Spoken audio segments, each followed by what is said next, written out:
ভালো না, এই কাজটা ঠিক না।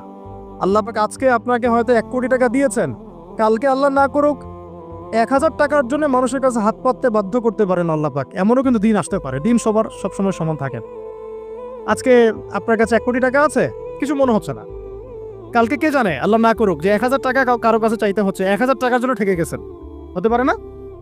রিজিককে মানুষ তাজিম না করলে রিজিক দূরে চলে যায়। দুটো বিষয় খেয়াল রাখবেন, দুটো বিষয়। এক হচ্ছে মাঝে মাঝে মনের মধ্যে কিছু আমল করার ইচ্ছা আসে না? মনে হলো যে আচ্ছা একটু 10টা আয়াত পড়ি, মনে আসে না মাঝে মাঝে? এমন মনে হয় না? ওই সময় এই যে মনের মধ্যে যে এই ইরাদাটা জাগ্রত হওয়া, এটাকে আমরা বলি ওয়ারিদ। অন্য ভাষায় আপনি বলতে পারেন মেহমান। কি বলতে পারেন? এটা আল্লাহর পক্ষ থেকে আপনার কলবের মধ্যে মেহমান হিসেবে এসেছে। এখন আপনি যদি আমলটা করেন, সেই মেহমান বারবার আপনার কলবে আসবে।